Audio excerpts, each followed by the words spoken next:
Chapter 4. One of Us is Lying. Addy, Thursday, September 27th, 7:30 p.m. I should be doing homework before Jake stops by, but instead I'm sitting in a vanity in my bedroom, pressing fingers to the skin at my hairline. The tenderness on my left temple feels as though it's going to turn into one of those horrible oversized pimples I get every few months or so. Whenever I have one, I know that's all anyone can see. I'll have to wear my hair down for a while, which is how Jake likes it anyway. My hair is the only thing I feel 100% confident about all the time. I was at Glenn's dinner last week with my girlfriend sitting next to Keely across from my big mirror, and she reached over and ran a hand through my hair while grinning at our reflections. "Can we please trade just for a week?" she said. I smiled at her, but I wish we were sitting on the other side of the table. I hate seeing Keely and me side by side. She's so beautiful, all tawny skin and long eyelashes and Angelina Jolie lips. She's a lead character in a movie, and I'm a generic best friend whose name you forget before the credits even start rolling. The doorbell rings, but I know better than to expect Jake upstairs right away.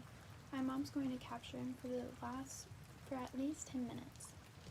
She can hear enough about Simon's situation, and she talked about today's meeting with the officer Budapest all night if I let her.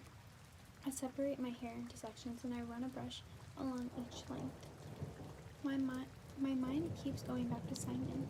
He had been constant presence around our gossip since freshman year, but he was never one of us. He had only one real friend, a sort of goth girl named Janae. He used to think all we were together until Simon started asking out all my friends. Of course, none of them ever said yes. Although last year, before she started dating Cooper, Keely got super drunk at a party and let Simon kiss her for 5 minutes in the closet. It took her ages to shake him after that. I'm not sure what Simon was thinking, to be honest. Keely has one type, Jock. She should have gone for someone like Bronwyn. She's cute enough and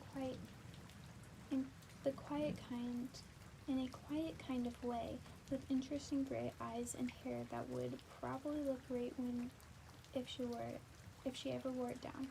Plus, she and Simon must have tripped over each other in honors classes all the time. Except I got the impression today that Bronwyn didn't like Simon much, or at all. When Officer Budapest talked about how Simon died, Bronwyn looked, I don't know, not sad. A knock sounded at the door, which I opened in a mirror. I kept brushing my hair as Jake comes in. He pulls off his sneakers and flops on the bed with exaggerated exhaustion, arms splayed at his sides. "Your mom's wrung me dry," adds. I've never met anyone who can ask the same question so many ways. "Tell me about it," I say, getting up to join him. He puts an arm around me and I'm curled to his side, my head on his shoulder and my hand on his chest. We know exactly how to fit together.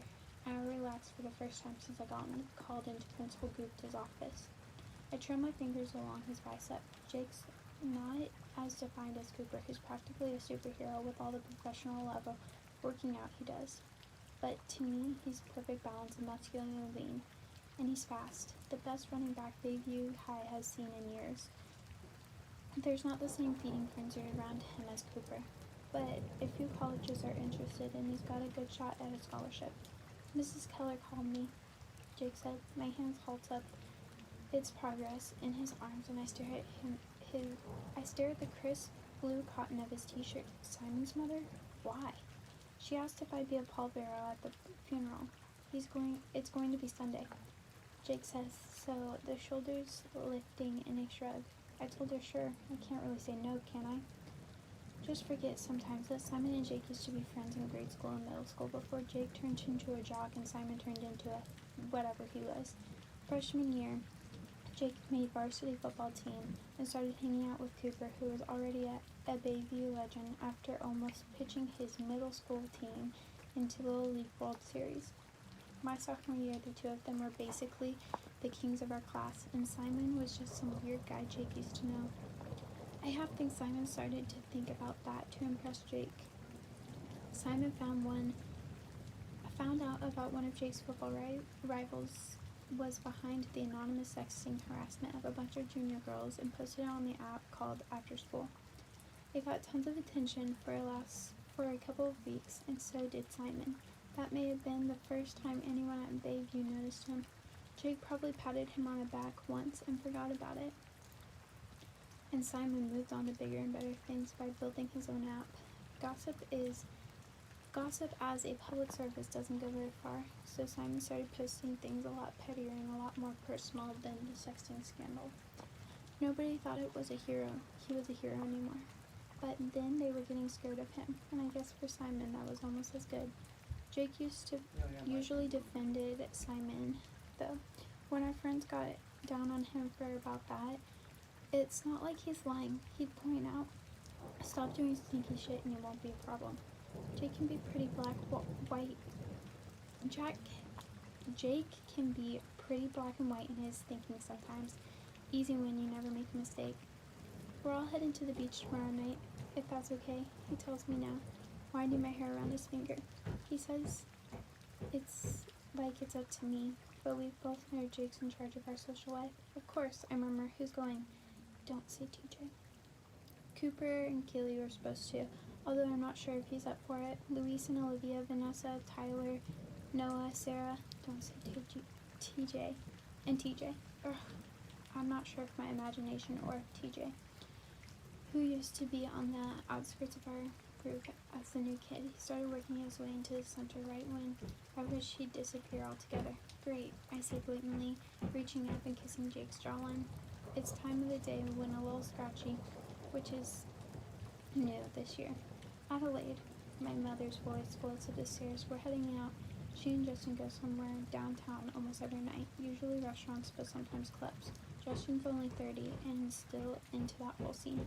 My mother enjoys it almost as much, especially when people mistake her for being Justin's age. Okay, I call, and the door slams. After a minute, Jake leans down to kiss me, his hand sliding under my shirt.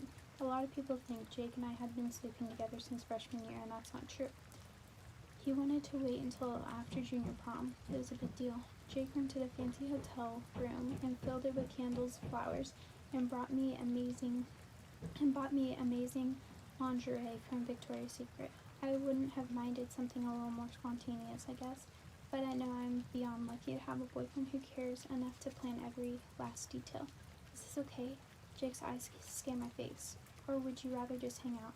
His brows rise like it's a real question, but his hand keeps inching lower. I never turn Jake down. It's like my mother said when she first took me to get birth control.